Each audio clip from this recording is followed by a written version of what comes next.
Hey guys, like most landscape photographers, I'm forever getting crap on the front of my camera's lens.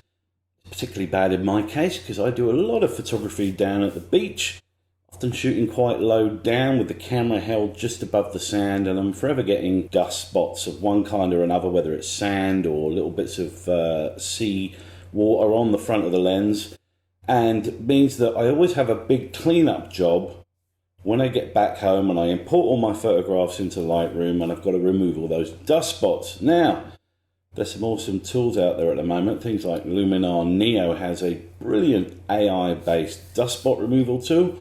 But honestly, sometimes it's just as quick and simple to just click around in Lightroom and remove all the dust spots yourself manually using the healing tool brush. That's great, but Lightroom doesn't always show all of the hidden spots. There is stuff lurking in your photograph which is affecting its quality and how it looks. They're almost imperceptible, but they're there and they are affecting how it looks.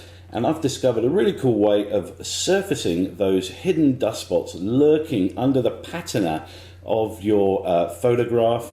And I'm going to show you how to find them and how to remove them right now.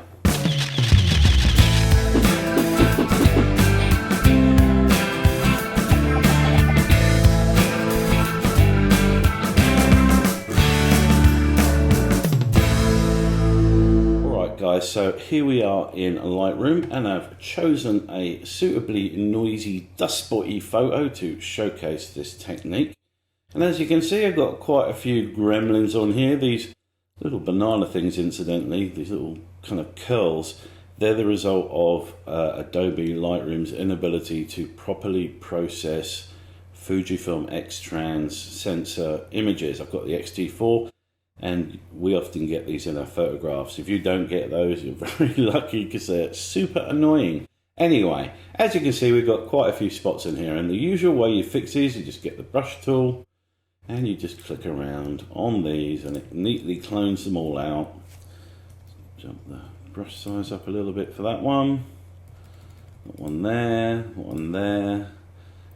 Do a little bit of a swirl on that one. And there's one there, and that's one lurking there, and that one. So those are the ones that you can easily see with the naked eye and just click around. But there are way more lurking in this image, and Lightroom has this visualize spots option which enables you to see more of them. And this isn't the tool I'm talking about, but we can see a few more lurking in here. There's a little fleck of sand on the lens there and on there. I should add just quickly, of course, I do clean my camera equipment as often as I can. As soon as I get back from the beach, I always clean everything down with an isopropyl swab from Leica, or is it Zeiss? Zeiss, I think. And I just wipe everything down, get all the salt water residue off my camera equipment. Anyway, I digress. So we've got a few little noise spots here, and there's one just lurking there. And I think that's probably the extent of the ones that we can see with the visualize spots option. Oh wait, there's a couple there. Look at that one and that one. Right. So I can't see any more lurking, but they're there. And the way we get to see them is, firstly, we've got to crank the brightness up because we're going to be using the dehaze and the clarity tools for this. So we're going to turn the brightness right up. Now remember, this is all reversible. We're working with a raw file, so as soon as we've made these changes using these sliders, we'll put everything back to its normal levels. I'm going to turn the brightness right up, and then I'm going to crank up the dehaze pretty much, what's that, 70? And can you see those spots appearing in the clouds over here when I crank up the dehaze? Those were completely invisible before, but they were there, and they were affecting the image quality. So let's leave it there, and I'm going to turn the clarity up, and this will make them pop out even more. I can see a huge hexagonal gremlin over here.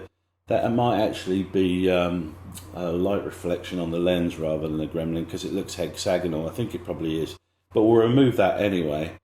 And of course, I know this looks like some kind of acid nightmare at the moment, this photograph, but like I say, it's raw. We're going to be reverting these sliders. So now we can see all these extra dust spots.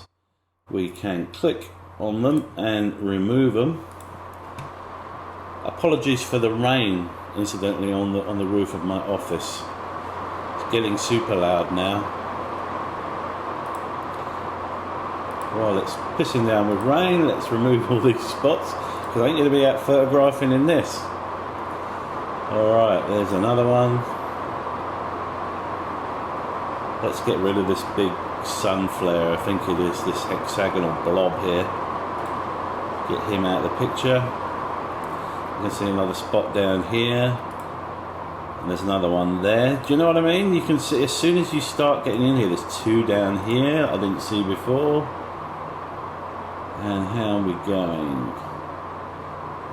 There's another one there. One on the right there. Oh, that's two there. Really messy in this central location here. Now, how are we doing? Let's try tweaking the dehaze a bit more, see if we can see any more.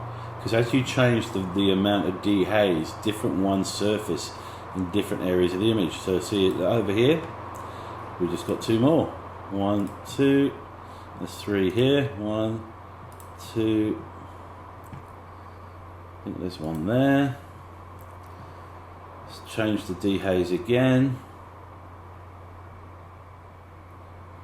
I think that's one just there. One there. Now I reckon that's probably about as good as we're going to get it. So let's revert all these sliders back to their normal levels. Clarity off and put the brightness, exposure, sorry, back to the right level. Let's close that.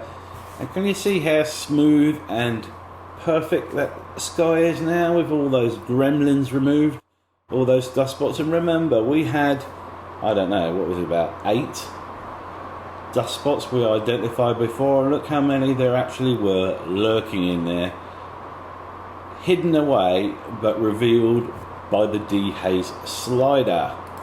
Alright guys, I reckon that will do it for this video. If you've enjoyed it and you've thought, oh my god Andy, you're fucking amazing, I'm subscribing to your channel, then I thank you. If you weren't sufficiently enthralled by my amazing video, then hit the like button. It helps with the algorithm and points people towards my little channel here. I do hope you do subscribe to see more of my content in your feed. Sorry again for the bloody rain on the roof. We're just washed out here in Australia at the moment. It's been mental. Thanks for watching guys, and I will catch you on the next one. Ta-ta.